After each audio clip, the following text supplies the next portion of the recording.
Mtazamaji wa Uondo TV, hii ni Uondo TV, mimi naitwa Aidan Jeremiah. Kutokana na taarifa iliyotufikia hivi punde, Uondo TV tumekuwa na aya ya kukuandalia. Aprili 28, 2025 Dar es Salaam, wakurugenzi wa upelelezi wa makosa ya jinai pamoja na wataalamu mbalimbali wa masuala ya kiusalama kutoka nchi za SADC wamekutana jijini Dar es Salaam kwa lengo la kujadili changamoto mbalimbali za uhalifu na namna ya kutatua changamoto hizo. Akifungua mkutano wa wakurugenzi hao wa makosa ya jinai, mkuu wa jeshi la polisi nchini IGP Camillus Wambura amesema kuwa miongoni mwa mambo yatakayojadiliwa ni pamoja na hatua za kuchukua ili kukabiliana na uhalifu unaovuka mipaka, usafirishaji wa dawa za kulevya, ugaidi na usafirishaji haramu ya binadamu.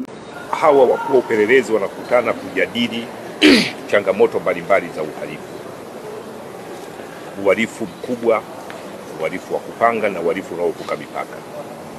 Makosa makubwa kama ugaidi, usafirishaji haramu wa binadamu na makosa mengine yote makubwa yale ya kupanga na yanayovuka mipaka. Sasa wakuu wa upelelezi hawa wanakwenda kujadili aina ya makosa haya, ukuaji wa makosa haya na namna nzuri za kuweza kuyadhibiti, lakini ushirikiano sahihi wa nchi hizi za kusini mwa Afrika unavyoweza kushughulika na makosa haya na kuweza kuyadhibiti.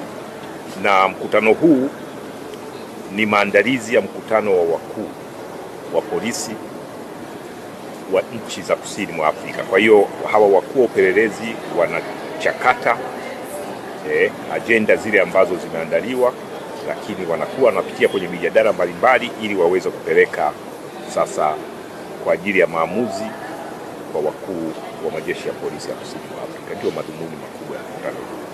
Mimi kama mwenyekiti ninafahamu kwamba kuna mafanikio makubwa sana ambayo yametokana na mashirikiano yetu ambayo tunaendelea nayo, na mojawapo ni mapambano dhidi ya uhalifu huu. Kumekuwa na mawasiliano ya moja kwa moja kati ya nchi hizi dhidi ya wahalifu, lakini dhidi ya uhalifu.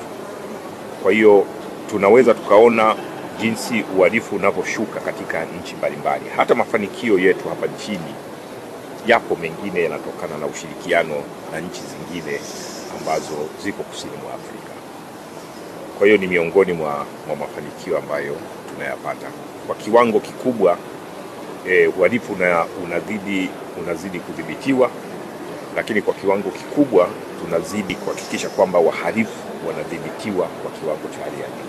Miongoni mwa mambo ambayo yapo na yanajadiliwa na yataendelea kujadiliwa na huwa yanafanyika ni kuwa na operation za pamoja, lakini kuwa na mafunzo ya pamoja. Zaidi ya hapo, mara kadhaa tumekuwa tunapofanya hizo operation tumeona matunda yake ni makubwa sana, lakini kupitia mafunzo haya tumekuwa tuna maafisa wa polisi, askari wa polisi ambao wana grade moja au hata kama ni tofauti, lakini ni grade kubwa sana katika utendaji, na hivyo inaturahisisha tunapokuwa tunafanya operation zetu. Lakini kikubwa kingine ambacho kinahusisha na mkutano huu ni ile sharing ya intelligence, lakini pia na information mbalimbali, kupashana taarifa mbalimbali za uhalifu na za uhalifu, lakini pia taarifa mbalimbali za kiintelijensia. Nayo ni mambo ambayo yanajadiliwa, na kwa kukutana mara kwa mara kama hivi, kukaa pamoja, kuongea pamoja, kujadili mambo pamoja, inatufanya tunakuwa karibu sana. Kwa hiyo ule ukaribu wetu unaturahisishia kuweza kushughulika na uhalifu, lakini pia kushughulika na wahalifu.